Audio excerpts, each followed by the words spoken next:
We get a mover on the floor for the adoption of the previous meeting minutes. Councilor Metcalf, seconded by Councilor Van Passen. All in favor? Carrie, thank you. Update on reports.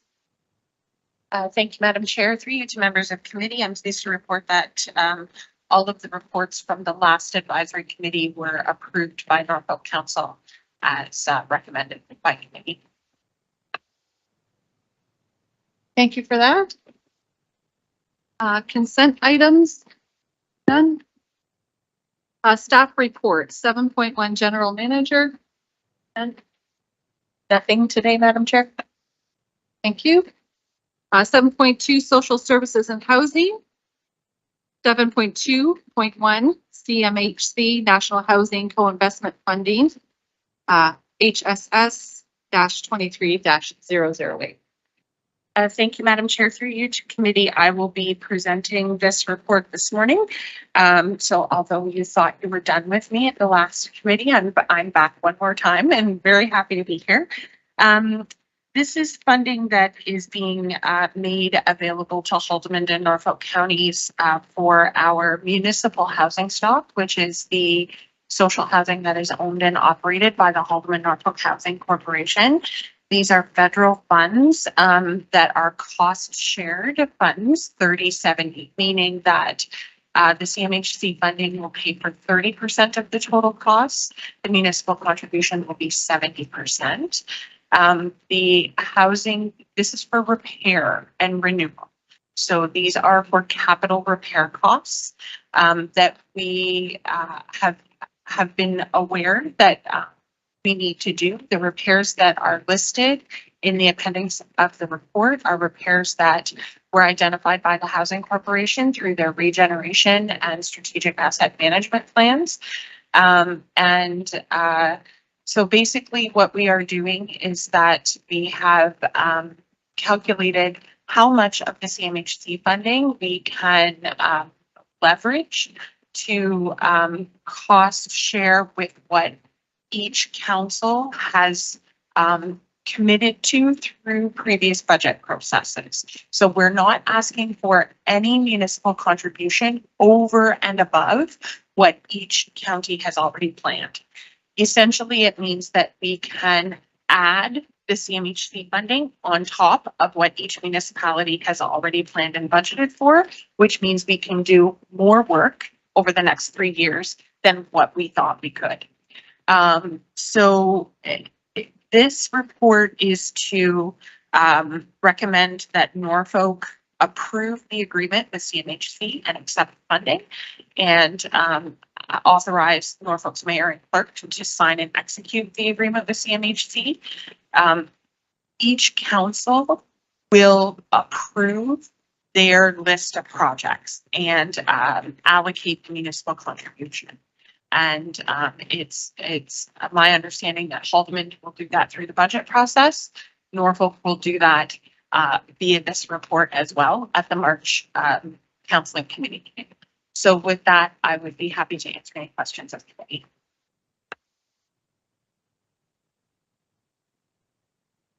Are there any questions for Heidi?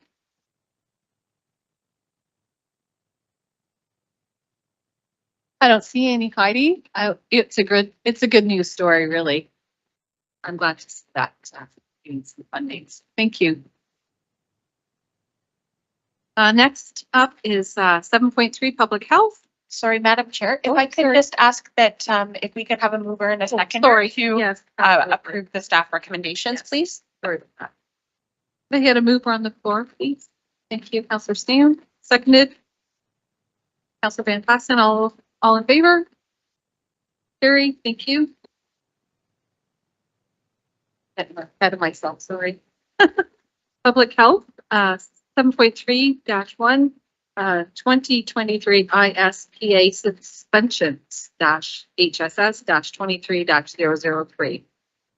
Thank you. Through the chair, I'd like to introduce Program Manager Mr. Robertson, who will be presenting this report to committee. Thank you. Thanks, Madam Chair. Through you to the committee members. Yearly, the Vaccine Preventable Diseases team here at the Health Unit ensures that HNHU fulfills their mandate to the Ontario Public Health Standards by undertaking a fairly rigorous enforcement of the Immunization of School Pupils Act, otherwise known as ISPA. Immunization, as we know, is recognized as one of the most effective public health interventions of modern time. High levels of vaccine coverage rates for ISPA-mandated vaccines maintains a low level of vaccine preventable diseases within the community. ISPA was enacted to increase levels of prevention among the school-aged children in the community against certain vaccine preventable diseases. In late January of 2023, the Vaccine Preventable Diseases Program assessed the records of 1,279 students in the 2005 and 2015 birth cohorts. To date, we have removed 505 of those individuals, which results in a 39% decrease over the past month. Our suspension date is planned for May 3rd of 2023. So we have a fair amount of time ahead of us to decrease that number further. In January, those students, the 1,279 students, were sent a letter home in the mail to indicate that their records were out of date in our provincial database Panorama. At which point we requested that they either send us the record so we can maintain it, or that they make an appointment either through the health unit or through their family physician to get caught up on missed immunizations. To help with this effort, we have also increased the number of health unit clinics that we operate on a monthly basis. We've added weekly walk-in clinics throughout the month of March here at the health unit. And in addition to that, we've had a targeted approach for the 2005 birth cohort, where we're actively out in the high schools offering clinics at the 9 area high schools that we have in Haldimand and Norfolk. And the team is currently doing that starting at the end of last week through the next 2 weeks. These different interventions and different clinics that we're offering, they've been advertised through our website, through our social channels, in the student mailouts, and as well through family physicians' offices. At the end of March of 2023, we will send out a second information letter for those who still remain on the list, which will be otherwise known as a suspension order, and they'll have until May 2nd to get up to date, to get their records into us or to receive immunization, at which point on May 3rd they would essentially be suspended from school for 20 school days. I'm happy to answer any questions that the committee may have. Are there any questions for Mr. Robertson? No, I'd just like to ask, is this a normal percentage over the years? Is this the same percentage, or is it an increase? Yeah, through the great question, through the chair. So it's definitely increased a little bit. The pandemic obviously wreaked a little havoc on us with this number, or with this percentage for us. With physicians' offices not offering routine immunizations throughout a majority of the pandemic, and likewise, parents weren't necessarily sending in the immunization records if they didn't receive them. So we are seeing an increased number from what we normally would have seen in previous years.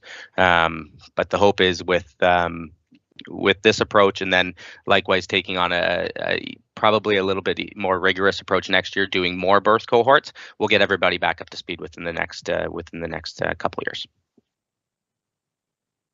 Thank you for that. I like seeing that you're proactive in getting the clinics in the schools and and education and stuff. That's wonderful. Thank you. Thank you. Anybody else? Being none, could I have a mover, please? Thank you, Councillor Metcalf. Can I get a seconder? Thank you, Councillor Stam. All in favor? Thank you, it's carried. Next up is 7.3.2, Haldimand Norfolk Opioids Surveillance System, HSS -23-005 HSS -23-005. Thank you. Thank you. Through the chair to members of the committee, I would like to introduce the program manager, Ms. Ogun-Sevier, who will introduce the staff presenting the report today. Thank you.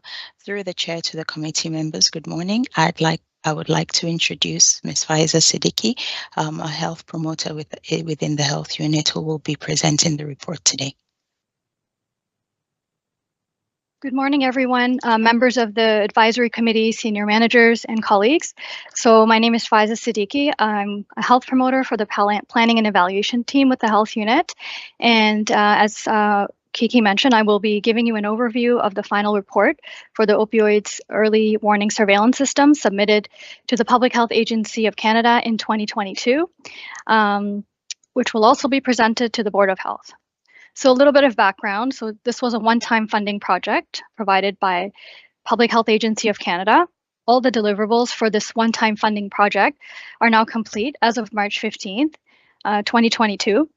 And the funding, as mentioned, was received from the Public Health Agency of Canada. So a little bit about the development of the surveillance system, the infrastructure. So over the 2-year project duration from 2020 to 2022, a staff developed a surveillance system unique to the Haldeman Norfolk Health Unit, which comprised of a web-based surveillance alert system, a data management tool to gather and synthesize real-time information, and a dashboard hosted on the Health Unit's website. The reporting survey is accessible on the Health Unit's website platform found on the harm reduction webpage using a secure password. Community partners include hospitals, Ontario Provincial Police, emergency management services, and organizations such as the AIDS Network. So an early warning alert system is issued if the monitoring trends show a higher than usual occurrence of opioid events in the communities. An internal alert protocol is launched to communicate the events to staff and stakeholders in the community. An opioids monitoring bulletin board provides quarterly updates to stakeholders about data associated with opioids overdose events. Some of the outcomes and benefits for the health unit are the opioids early warning surveillance system enhances the health unit's harm reduction efforts in the early identification of risk in opioid overdose events in our communities. Through the surveillance system, the health unit can promote ongoing collection, analysis, and interpretation of programs and services. Opioids overdose signals are received in real time on a centralized reporting platform. It will facilitate better communication and information dissemination to staff, stakeholders, and the community. The system also supports the provincial government's prerequisites for the harm reduction program enhancement requirements in the timely collection of opioids overdose data. So in summary, with the monitoring system developed, the health unit has a unique opportunity to respond to an overdose spikes in the community in real time. And for the public, the opioids overdose data provides through the dashboard will be used to increase awareness with trends and available supports for opioid overdose, such as the naloxone availability and administration in the community. Thank you. Are there any questions? Thank you for your presentation. Are there any questions? We have Councillor Van Passen.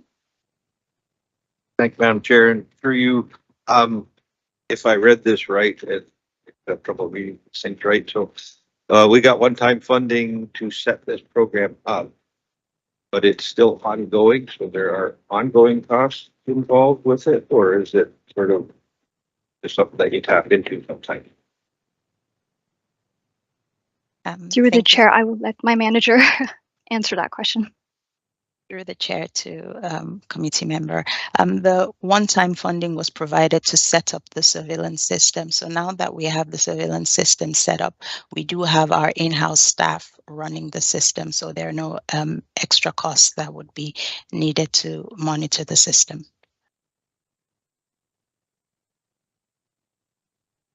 Councillor Metcalf. Thank you, Madam Chair. Just a quick question. I see the opioid, would fentanyl fall into that category or no? So yes, it does. Fentanyl does fall into the category.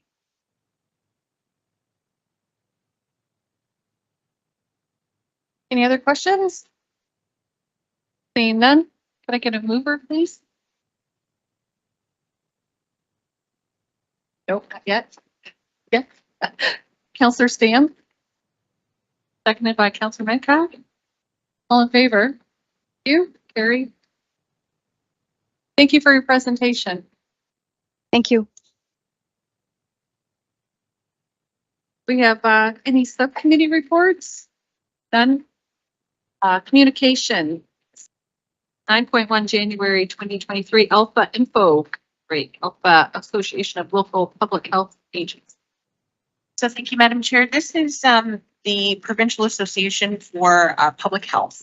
And so this is a monthly communication that comes to the health unit, and we include it in our agendas for committee and for the Board of Health so that you're aware of what's happening at the provincial level as it relates to public health.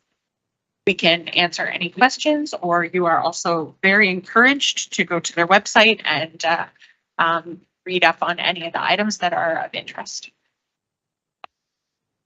Thank you, Heidi. Are there any questions? Seeing none? Can I get it? Yep. So Madam Get a Chair, if move- we could move her to Yeah. receive his information. Mover, please. Thank you, Councillor Van Passen. Can I get a seconder, please? Thank you, Councillor Metcalf. All in favor? Carried. Any other business? Seeing none. There's nothing under closed sessions. The next meeting would be Monday, March 27th, 2023. And could I get a mover to adjourn this meeting, please? Thank you, Councillor Metcalf. Seconded by Councillor Van Passen. All in favor of adjournment? Thank you. Adjourned at 9:48 a.m. Thank you. Thank you, everyone.